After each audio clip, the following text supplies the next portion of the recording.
Hello hi friends, welcome back our YouTube channel బ్రితిరా vlogs. ఎట్లున్నారు? ఈరోజు రెసిపీ వచ్చేసి జొన్న రొట్టెలు అయితే చూపిస్తున్నాను. నేనైతే 5th క్లాస్లో ఉన్నప్పుడు నేర్చుకున్నాను. అంతకుముందే ట్రై చేసి ఉంటాను, కానీ పర్ఫెక్ట్గా మాత్రం 5th క్లాస్లో అయితే నేర్చుకున్నాను. మా నాన్నమ్మ నేర్పించింది. అసలు మా బంజారాస్లో అయితే జొన్న రొట్టె లేనిదే రోజు గడవదు అనుకోండి. అందుకనే మేము చాలా చిన్నగా ఉన్నప్పుడు, నేనైనా మా చెల్లి అయినా సరే కొంచెం చిన్నగా ఉన్నప్పుడే నేర్చుకున్నాము. ఇప్పుడైతే ప్రాసెస్లోకి వెళ్ళిపోదాం. ముందుగా అయితే మనకి ఎంత పిండి కావాలో అంత జొన్న పిండి తీసేసుకొని కొంచెం బాయిల్ చేసుకోవాలి. బాయిల్ చేసుకున్న వాటర్ని అయితే పిండిలోకి వేసేసుకొని పిండికి తగినంత వాటర్ వేయండి. మరి ఎక్కువ వేయకండి, తగ్గితే మళ్ళీ వేసుకోవచ్చు. కానీ ముందుగానే ఎక్కువ వాటర్ పోయకుండా పిండికి ఎంత వాటర్ కావాలో అంత వాటర్ పోసేసి నేను వీడియోలో చూపిస్తున్న విధంగా అయితే కలుపుకోవాలి. నా వీడియోస్ చూసే చాలామందికి అయితే జొన్న రొట్టెలు వస్తాయి అనుకుంటున్నాను. రాకపోయినా సరే కొత్తగా చూసిన వాళ్ళైనా సరే నేర్చుకుంటారు అనే ఉద్దేశంతోనైతే చెప్తున్నాను. పిండిని అయితే బాగా కలుపుకున్న తర్వాత స్పూన్తోనే అట్లకాడు ఉంటుంది కదా, దాంతో పిండిని ఒక దగ్గర అంతా ముద్దలాగా జమ చేసుకోవాలి అన్నమాట. అంటే పిండి చల్లారకూడదు. పిండి చల్లారిపోతే రొట్టెలు అంతా మంచిగా రావు. అండ్ వాటర్ కూడా చాలా వేడిగా ఉండాలి అన్నమాట. నేను మీద నుంచి కొంచెం వాటర్ పోసేసి ఇప్పుడైతే పిండిని చపాతీ ముద్దలాగా చేసేసుకోవాలి. మనకి ఎంతైతే రొట్టె కావాలో అంత పిండిని అయితే తీసుకోవాలన్నమాట.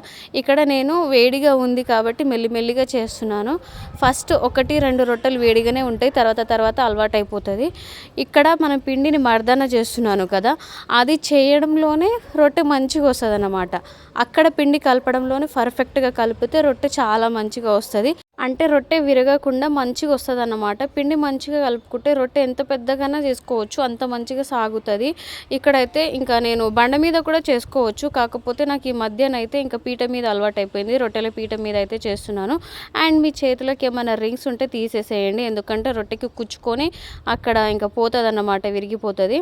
ఇంకా నేనైతే రింగ్స్ తీసేసి చేస్తాను రోజు.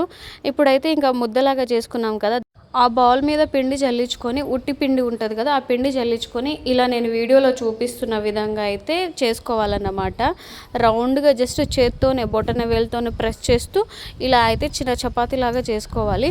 అది రొట్టెల పీట మీద వేసి దాని మీద ఇంకొంచెం ఫ్లోర్ అది పిండి ఉట్టి పిండి వేసేసి ఇంకా మనం రొట్టెలు కొట్టుకోవడమే. అసలు నాకైతే చాలా పర్ఫెక్ట్ కాబట్టి నేను స్పీడ్గా కొట్టేస్తున్నాను. మీరైతే మెల్లిగా నేర్చుకునే వాళ్ళైతే స్లోగా, పెద్దగా చేయాలని ఏం లేదు, స్లోగా చిన్నగా చేస్తూ అయినా సరే రొట్టెలు నేర్చుకోవచ్చు. కానీ మన హెల్త్ డైట్లో మంచిగా రోజుకొక రొట్టె అన్న తింటే చాలా మంచిది. నేనే చెప్తున్నా కానీ నేనే తినను, ఎందుకో బద్ధకం. సిటీకి వచ్చినాక బద్ధకం అన్నమాట. అదే ఊర్లో ఉంటే రోజుకొక రొట్టె తింటాము. ఇంకా ఇలా రౌండ్గా ఇంకా రొట్టెనైతే కొట్టుకుంటూ వెళ్ళాలన్నమాట. ఓన్లీ లాస్ట్ కార్నర్లోనే కొట్టకుండా మధ్యలో కూడా కొట్టుకుంటూ కార్నర్ కూడా ఒత్తుకుంటూ వెళ్ళాలి. అప్పుడే రొట్టె అనేది పర్ఫెక్ట్గా వస్తుంది అన్నమాట. ఇది అసలైన జొన్న రొట్టెలు చేసే విధానం అన్నమాట. కాకపోతే ఈ మధ్య అయితే చాలామంది కింద పేపర్ పెట్టి, పేపర్ మీద ఆయిల్ పెట్టి రొట్టె చేసేసి దాన్ని ఏదో గ్లాస్తోనో పైపులతోనో అట్లా రుద్ది చేస్తున్నారు. అది కాదు, మళ్ళీ నేర్చుకోవడానికి అట్లా ట్రై చేస్తున్నారో లేదో తెలియదు, కానీ ఇది మాత్రం అసలైన జొన్న రొట్టె చేసే పద్ధతి అన్నమాట. ఇంకా రొట్టె మొత్తం అయిపోయిన తర్వాత అయితే చేతిని రొట్టె కింద పెట్టి మంచిగా ఇంకో చేత్తోనే రొట్టె చేయి మీదకి తెచ్చుకొని మన రైట్ హ్యాండ్తోనైతే పెనం మీద అయితే ఇంకా రొట్టె వేసేసేయాలి. రొట్టె వేయంగానే ఇంకా నీళ్ళైతే చిలకరించుకోవాలన్నమాట. చాలామంది అయితే బట్టతోనే స్ప్రెడ్ చేస్తారు. అలా బట్టతోనే స్ప్రెడ్ చేయడం నాకు ఇష్టం ఉండదు. గ్యాస్ ఎంత పాడైనా సరే కానీ నేను చేతితోనే చిలకరించుకుంటాను. ఈ జొన్న రొట్టెలు చేసే టైంలో అయితే ఇంకా గ్యాస్ కొంచెం మెస్సీగా అవుతుంది. కిచెన్ టాప్ కూడా కొంచెం అది పిండి అవుతుంది అన్నమాట. ఆ పిండి అయినంత మాత్రాన స్టవ్ ఏం పాడైపోదు, కాకపోతే కొంచెం మెస్సీగా అయితే అవుతుందన్నమాట. ఇంకా పిండి అవుతుంది. అది కూడా మనం రొట్టెలు చేసే ఆ ప్లేస్లోనే మాత్రమే అవుతుంది. ఇంకా నేను అప్పుడప్పుడు చేస్తాను కాబట్టి పిండి ఎక్కువ చల్లుతాను.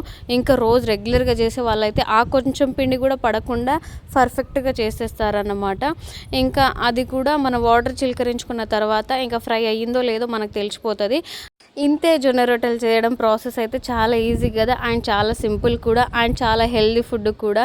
రోజుకి ఒక్క రొట్టె తిన్నాం అనుకోండి, చూడండి నడుము నొప్పి అస్సలు రాదు. మీరు నా మాట గుర్తుపెట్టుకోండి. అండ్ ఐ హోప్ ఈ వీడియో మీకు నచ్చితే ప్లీజ్ లైక్, షేర్, సబ్స్క్రైబ్ చేసుకోండి. లాస్ట్ వరకు వీడియో చూసి